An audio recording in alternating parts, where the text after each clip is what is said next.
The year is 2007, and young Reed tells his class during career day that he wants to be the first person in history that can teleport himself. In fact, his very high IQ is allowing him to build a teleporter in his garage. The teacher scolds him and says he's failed the assignment for not being realistic, so a disappointed Reed goes back to doodling equations in his notebook. When Ben is called next, he can't help being curious about Reed's work. Later in the evening, Ben is trying to escape his brother's terrorizing and comes outside to his family's salvage shop, where he hears a weird noise.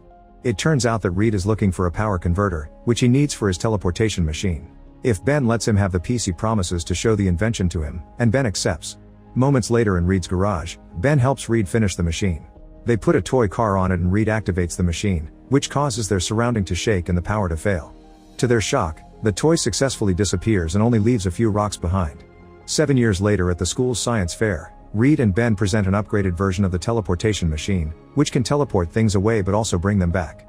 Reed borrows a toy plane from a kid and does a demonstration, effectively making the plane disappear and then return covered in sand. This causes a power surge that destroys the glass of the basketball ring. Unfortunately, the teachers think they're doing magic tricks instead of actual science and disqualify them. However, Dr. Storm and his adopted daughter Sue are also in the fair and Reed's machine got their attention. Storm works for the Baxter Foundation, a government-funded research institution. He reveals his team has also sent things to other dimensions but they haven't managed to bring them back, which means Reed is ahead of them. Reed is surprised to hear this because he had thought he's been sending things to other spots on Earth, no other dimensions, so Sue shows him a test tube containing sand matching what's on the plane. The institution has analyzed the sand but it doesn't match any particles on Earth. At that moment, Storm offers Reed a full scholarship at the Baxter Foundation. The next day, Ben helps Reed move into the foundation and gives Reed his utility Swiss knife as a present, saying this is where Reed truly belongs. Later Reed takes a look around the building to get to know everything, being very impressed by the amazing labs and the huge library. When he bumps into Sue, he tries to start a conversation, but Reed doesn't know how to talk to girls and everything goes rather awkwardly. Meanwhile, Storm is having a meeting with the board about the expedition to a supposed new world. He explains that if they access this other dimension, they can use its resources and maybe even find a way to save their own planet. But after reading the reports, government scientist Dr. Allen notices the name Victor Von Doom and doesn't trust it because the last time Victor worked for them, he burned all of Storm's data servers before leaving him. Allen's willing to give him a second chance because Victor has a lot of potential and was the one that created their version of the machine, but Storm must promise to supervise him closely. After the meeting, Storm goes to see Victor and tries to recruit him back. At first, Victor declines, but he changes his mind when he hears Reed managed to bring things back and that Sue will be part of the team. Back in the labs, Reed and Sue are working with a team of scientists to make a bigger version of Reed's machine. Sue discovers that Reed's model was ripping a hole in the fabric of space and time, which can cause a black hole and could swallow the entire planet, so they need to be careful. Sometime later, Storm and Victor arrive. After introductions are made, Sue and Victor show Reed an image they took from the other world during their last try. Storm explains that this new planet could be used to save their own, but Victor doesn't think that Earth deserves to be saved, and Sue jokingly calls him Dr. Doom for being a pessimist. Meanwhile, Storm's troublesome son Johnny is competing in an illegal car race. He's actually doing extremely well since speed is his best friend, but when he's about to win, the engine of his car explodes and he crashes into an electric post. Later, Storm picks him up from the hospital, disappointed to see Johnny racing again. They argue about Johnny wasting his potential because Storm thinks Johnny is destined for greater things, so he tells his son that he won't get his car back unless he works for him. Left with no other choice, Johnny joins the team at the foundation. Weeks pass with everyone working hard together and forming a very strong friendship among themselves, although Victor begins to get jealous when he notices Reed and Sue are getting closer. After lots of exhausting days, the team finally finishes building the teleportation machine and they call it the Quantum Gate. Reed sends a picture of it to Ben, thanking him for everything that he has done for him. The next day, Alan and the board arrive to watch a live demonstration. They send a monkey for the first organic test and after a few seconds of tension, they get a video feed with the other dimension, which they call Planet Zero. Then the monkey returns in good health, which officially makes the experiment effective and safe. Alan congratulates the team, but when the teenagers say they want to go next, Alan immediately refuses. Creators must stay behind to control the machine, they'll be sending NASA men instead. After the board leaves, Reed, Johnny, and Victor decide to have a drink together to forget their disappointment. However, they keep complaining about the fact they don't get to go to the dimension they discovered themselves, which should give them first step rights. Reed comes forward and convinces everyone they should use the machine on their own and go behind everyone's backs. The other two agree, and Reed calls Ben to join them since he was an original creator too. Moments later, everyone suits up and gets into the machine pods. Meanwhile, Sue is working in the office and gets an alert that someone is activating the gate, so she runs to the lab to check.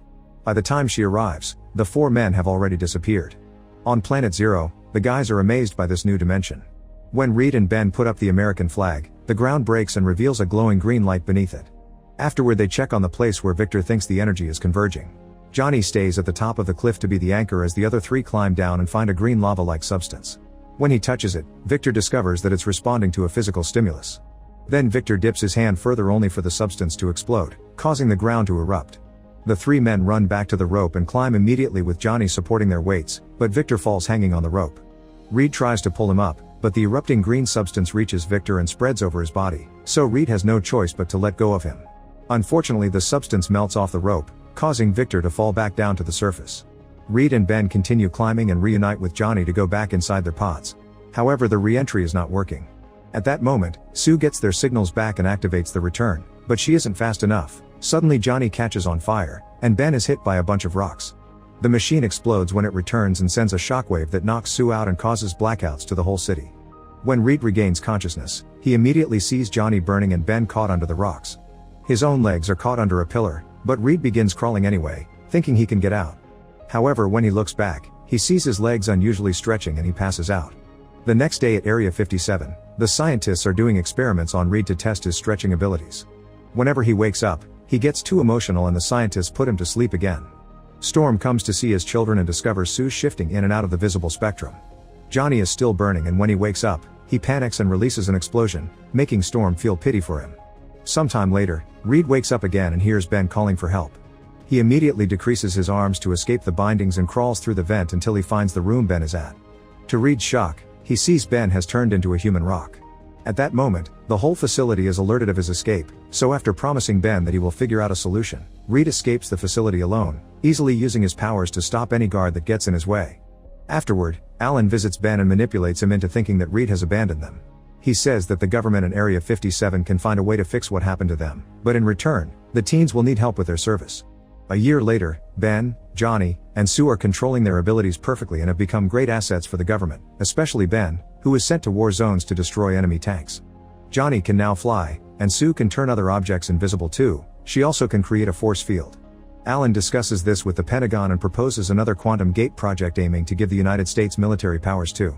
At Area 57, Johnny and Sue argue about what they should do with their abilities. Johnny wants to use his powers for something useful like going on missions like Ben, but Sue doesn't want to be treated as a tool and thinks they should wait to be sure they can be fixed as promised. Sometime later, Alan arrives with agents from the Pentagon and shows them the quantum gate. The generals agree to give their support to the project, but only in exchange for using Ben and Johnny more on the field. Storm hears this and doesn't like the idea of the government using any of his children as weapons, so he talks to Sue and tells her they need to find Reed quickly since he's the only one that can make the gate work and get a cure. Sue immediately begins tracking Reed's moves on the internet to find a pattern. She discovers that he has been collecting scrap metals and always keeping himself updated about Ben. Now she has to patiently wait for his next move. Meanwhile, Reed keeps on buying metal scraps while using his power to change his face every time so security cameras won't recognize him. He's been collecting parts to build a new gate, but the next time he logs in on his computer, Sue manages to track him down. Using Sue's intel, Area 57 sends a team to capture Reed, but they accidentally trigger his security system. Reed quickly runs to the woods and gets surrounded by soldiers, but he's been training his abilities too and easily fights them all. When the soldiers fail to catch them, they release Ben to finish the job. Reed tries to explain he still cares and has been looking for a cure, but Ben is hurt and shuts him up with a headbutt. On the trip back, Reed apologizes for leaving everyone and promises to find a cure. However, Ben knows that Alan won't let anyone fix them because they're useful like this. When they arrive in Area 57, Sue talks to Reed and convinces him to help them fix the gate, telling him that this is the chance for his work to make a difference. He finally agrees to help and immediately begins working on Quantum Gate 2 with more effort than last time. When it's time for a new teleportation trial, Reed and Johnny reunite, and unlike Ben, Johnny is happy to see his old friend again. Next, the machine safely sends a new crew to Planet Zero, which has changed a lot during the past year. Suddenly they're shocked to see a human shape approaching. It turns out to be Victor, who somehow has managed to survive all this time here. Alan orders the crew to bring Victor back and he's immediately sent to an examination room. When they look at him more closely, they discover that his suit is fused with his body and the green light can be seen underneath.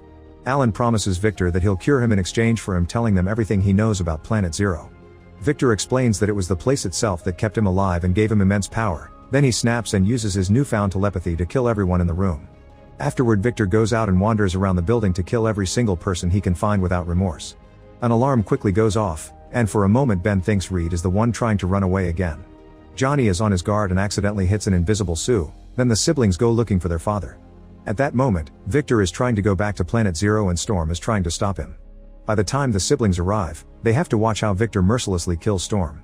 Then Reed and Ben also arrive and try to talk Victor down, but Victor simply telepathically shoves them away before finally entering the machine and returning to Planet Zero.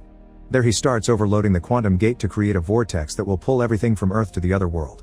A furious Johnny flies to the portal to Planet Zero, and Sue creates a force field around herself and her two friends to follow him. Seeing how the vortex works, Reed deduces that the matter from Earth is being converted into energy, and the only way to shut it down is to stop the source itself, which is Victor. Johnny and Ben attack separately with all their might, but Victor can easily beat them down by barely lifting a finger.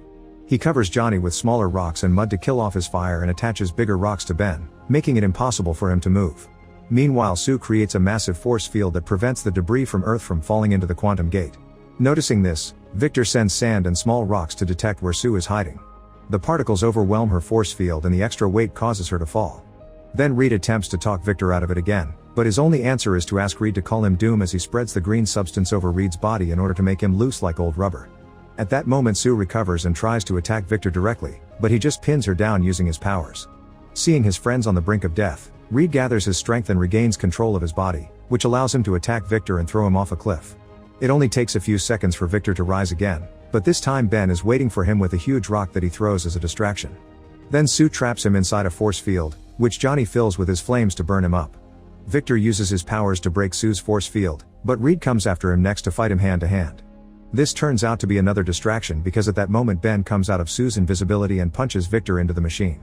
Lastly, Johnny breaks all the pillars, causing Victor to be turned into pure energy. Now the battle is over and they won. The four friends run back to the machine to return to Earth right before the gate closes. Sometime later, the Pentagon thanks them for saving the world and asks them to be their soldiers, but the friends turn them down and passive-aggressively imply things will get nasty if they aren't left alone. At least they get gifted a large lab to work on and they agree they need to come up with a name for their team. After a comment made by Ben, Reed says they shall be the Fantastic Four. Make sure to subscribe and turn on notifications so you can watch more videos like this. Thanks for watching.